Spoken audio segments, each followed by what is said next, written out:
Since my wife and I got married 3 years ago, things have been off. I know that people grow and change with time, but around our wedding, my wife changed drastically. She bleached her dark brown hair blonde right before the ceremony. And I honestly thought I was in the wrong church for a split second when she came down the aisle.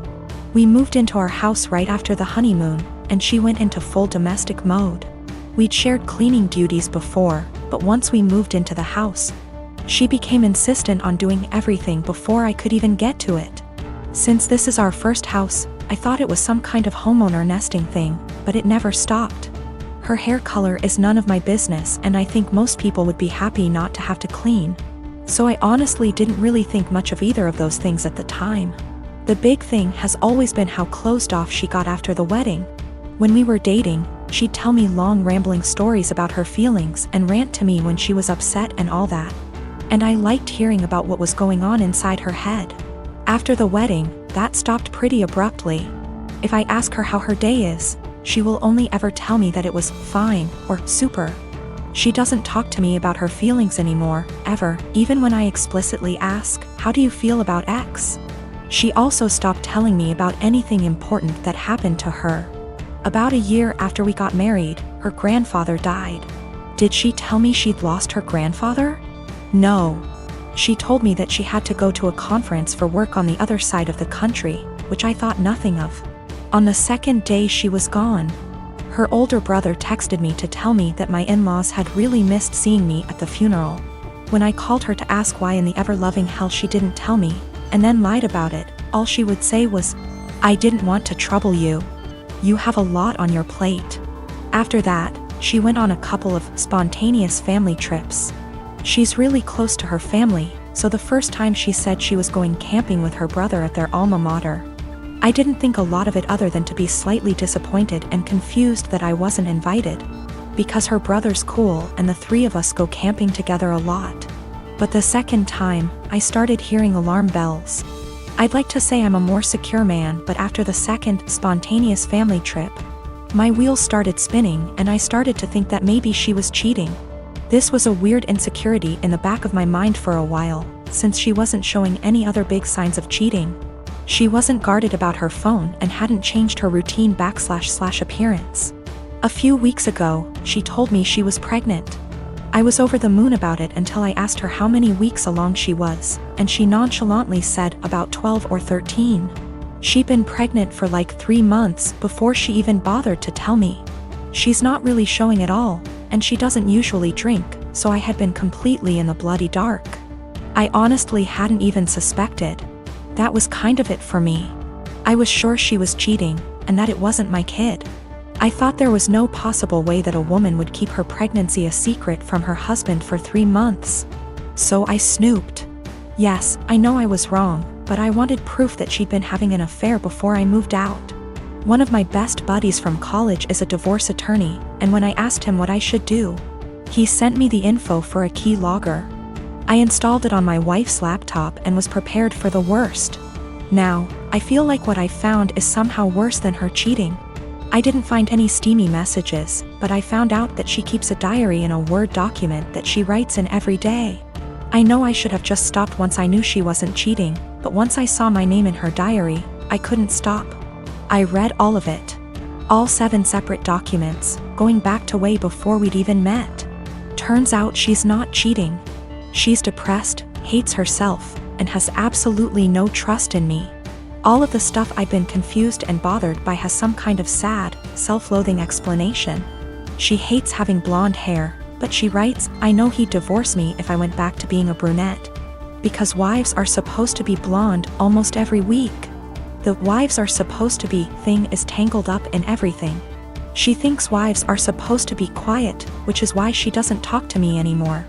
She thinks wives are supposed to make things easier for their husbands, not harder. Which is why she didn't tell me when her grandfather died. It just goes on and on and on.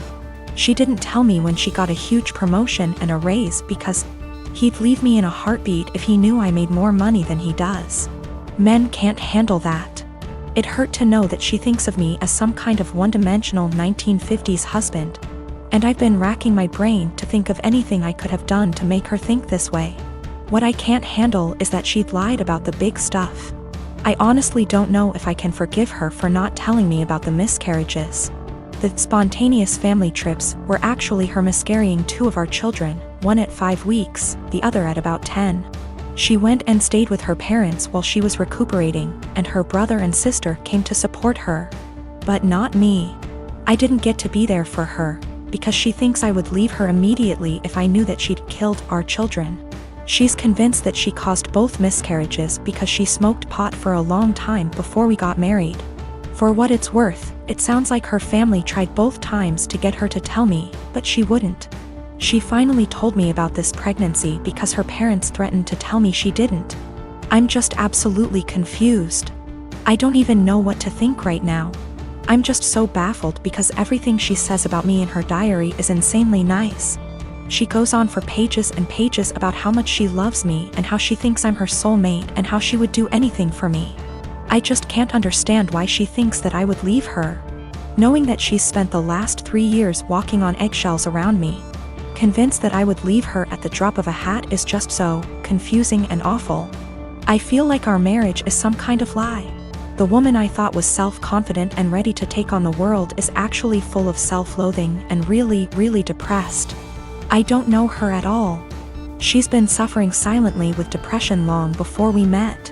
She has no faith in me, no trust. She thinks that every hug and kiss I give her and every "I love you" I say is a lie. I just don't know what to do. She obviously needs serious help, but I don't know how to get it for her. I can't tell her that I read her diary. If she has zero trust in me now, I can't even imagine what she'd think if she knew if I read 6 years worth of her private thoughts. I feel like I need to get my in-laws on board somehow, but I don't know what to say to them. I know I can't ignore this, but I feel like any move is the wrong move. I am a 33 years old female, and I found out that my ex-husband 37 male was cheating on me when I was 7 months pregnant with our son. I got a divorce and we share custody of our 3-year-old son. My ex-husband's girlfriend tried to get involved in my parenting several times. She even commented on my son's name, implying that we should agree on a name we all want, not just what I wanted, and tried to dictate what he should and shouldn't have. As a result, she started throwing stuff of his that I paid for myself. Honestly, it's frustrating because I'm barely getting by with the money I have and cannot afford to buy replacement for all the stuff she throws put, but my ex-husband says it's her house and she gets to decide what can and can't enter. I made a crochet blanket for my son with his name on it. This blanket is special to me, and the tools I used to be able to make it cost me money. Not to mention the time and effort it took to get it down. I sent my son to stay with his dad days ago, and he wanted to take the blanket with him to sleep with it.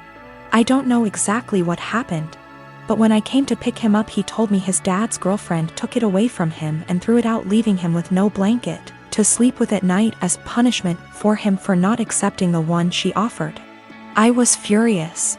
I called his dad, but he hung up on me. I sent him a text explaining the situation, but he texted back telling me that I should stop the drama and go look for a job if I have so much free time on my hand, instead of picking on his girlfriend. I felt frustrated. I visited his family, who are good to me, and told them about what their son's girlfriend did. Now it's worth mentioning that she's been working hard for their approval and to get on their good side. They were shocked to know about what she did. They all flipped out on her and started calling her out. My sister-in-law took it further by putting this on social media, which made other family members see what she did. My ex-husband called me, yelling about my pathetic attempt to turn his family against his girlfriend.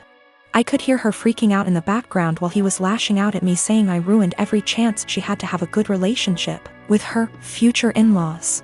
I hung up and felt absolutely horrible, even though I was just venting to his family about what happened and felt frustrated. I'm not sure anymore, since the whole family aren't speaking to her, that might have a lasting impact on their relationship with her. My dad died and I'm scared my family won't get along. So yesterday, after my dad comes home, he eats what my mom made for him: eggs and Spam. To be clear, he has a pre-existing medical history of high blood pressure and gout. First found out when he was admitted to the hospital in 2015 when he fell ill, and we basically had to force him to go to the hospital. He didn't want to go. He was put on medication since, with changes to them maybe a year or so ago. So back to when after he ate. My half-sister heard a thud around 740-ish and told me to check BC. She thought maybe my parents are arguing. I go down and see my dad on the kitchen floor, my mom behind him a few feet away, and I hear him snoring. I ask my mom a question, get worried, run back upstairs and knock on my sister's door. She calls my other sister and also tells me to stop wasting time, call 911. I was scared and frantic. I wish I called 911 or saw him when he came in so I could maybe have called sooner. They get frantic too and we all start yelling at each other, and I try to maintain order also as I'm talking to 911 person. At some point in all of this, my brother-in-law yells for help and I help him turn my dad onto his side. BC, he said he could choke on his saliva. My dad stops snoring and we start panicking. The EMS tells us how to perform CPR, but my sisters keep yelling, and so I try to get them working together. They finally start working on it. One is doing compression and the other giving him air and sometimes rotating. Fire department and ambulance gets here and they start doing the same thing but also have defibrillators, and honestly, I'm just in shock still. It was maybe 8:03 p.m. when they came or so, I don't remember, it's all a blur. I checked my phone for timestamp, but I called twice so I forgot when original call was placed. They called it at 8:50 p.m. and I just began to lose it. My aunt comes and my sister is trying to call my dad's work to let his bosses know. We talk about how we want my dad's arrangements and agree on cremation. BC, we don't have the money for anything else, but also my sister wants the remains. My mom is bipolar schizophrenic and my sisters and bro-in-law don't get along. Her because of a whole history that would keep you here forever if I tried to type it. My dad was a bad person, but he still chose us and tried his best to provide regardless of his fallacies.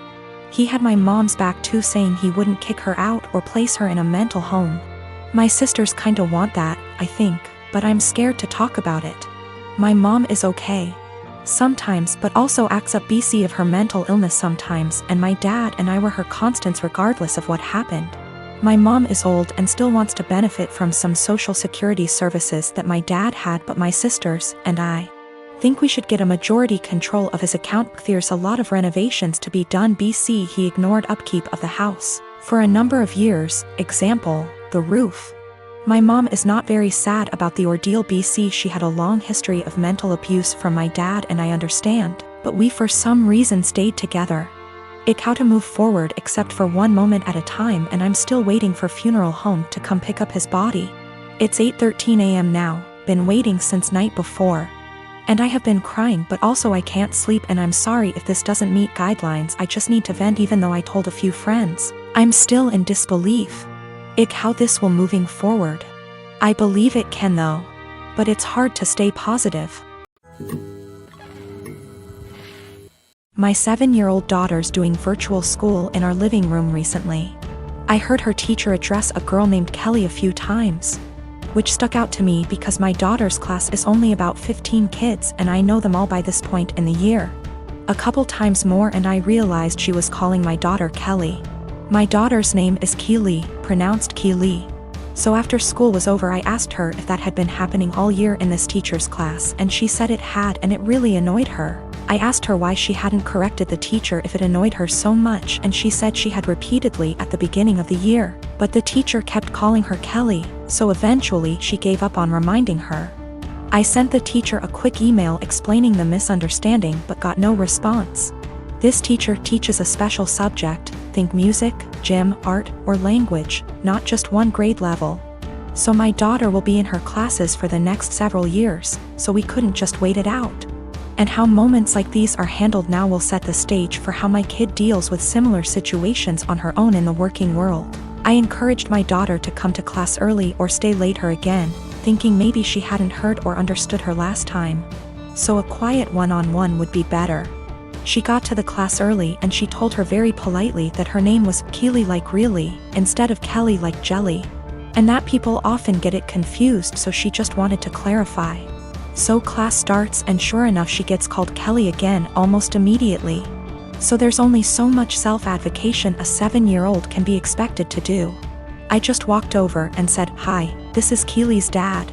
Her's name not Kelly. It's Keely." A few hours later, I had an email in my inbox inviting my wife and I to a parent-teacher conference with the vice principal. The long and short of the meeting ended up being the school feels that while the teacher probably should have learned her name, that the real problem is she feels I challenged her authority by correcting her in class, and that the names were similar enough for it to not have warranted such drastic action. That surprised me.